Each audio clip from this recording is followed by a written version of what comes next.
नमस्कार। मैं आफ्ताब राणा बिहार के औरंगाबाद ज़िले से, बल्कि ये कहिए कि औरंगाबाद शहर से हूँ। मैं रंगकर्म करता हूँ, रंग की सेवा करता हूँ और रंगों में कितने रंग समाहित हैं इनकी तलाश में रहता हूँ। और इसी रंग में और रंगों का समाहित की खोज में मैं खोजते हुए विदर्भ आ गया। और विदर्भ में जो चीज़ें मैंने देखी, मैं देख के हैरान रह गया और बड़ा अच्छा लगा। यहाँ एक पारंपरिक विधा मैंने देखी, खड़ी गम्मत। खड़ी गम्मत एक ऐसी विधा है जिसको देखने के बाद हमें समझ में आया कि महाराष्ट्र सरकार को, भारत सरकार को इसको संरक्षित करने की आवश्यकता है, क्योंकि धीरे धीरे ये लुप्त होती जा रही है।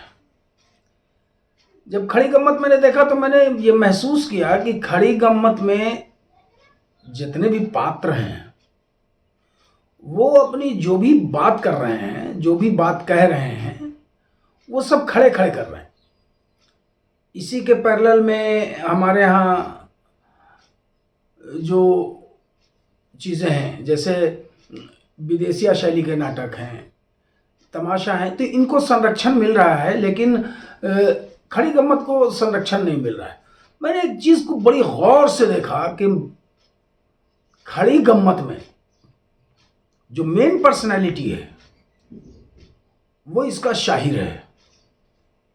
शाहिर कितना शार्प है कि आज जो घटनाएं घट रही हैं, जैसे जहेज से कितना नुकसान हो रहा है समाज को, वो शाहिर अपने कलाम में, अपने गायकी में उसको बांध रहा है। और जहाँ जहाँ पर उसकी बातें रुक रही हैं या वो बातों से बातों में प्रवेश करने वाला होता है, वहाँ वहाँ पर उनको सपोर्ट देने के लिए दोनों साइड में नाचिया होते, जो एक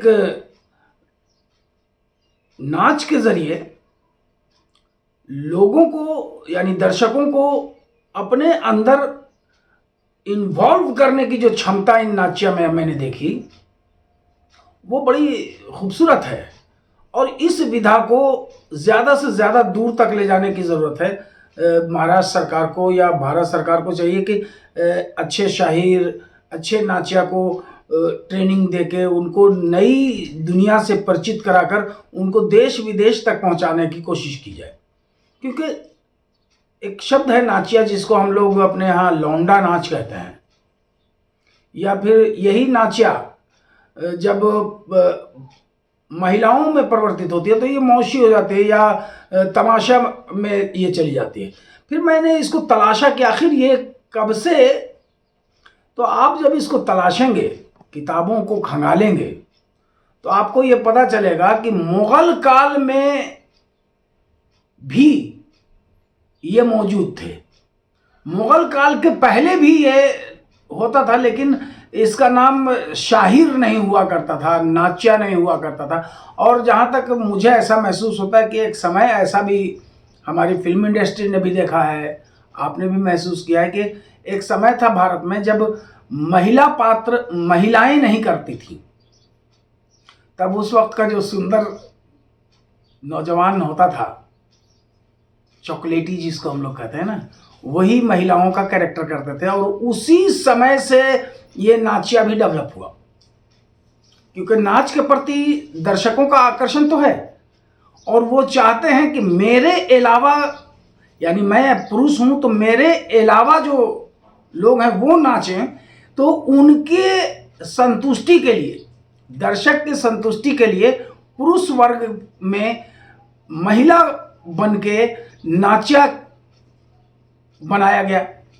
और खड़ी गम्मत में जो सबसे बड़ी बात है कि एक कहानी ये कहते हैं, जैसे मान लीजिए थोड़ी देर के लिए कि एक कहानी है कि एक घर था जहाँ 4 बेटियां थीं, बाप परेशान था और उसके परेशानी का कारण ये था कि उसको लड़का नहीं मिल रहा था, और लड़का मिल रहा था तो पैसा डिमांड कर रहा था, जहेज में ये चाहिए वो चाहिए, बंडी चाहिए, गाड़ी चाहिए, बैल चाहिए।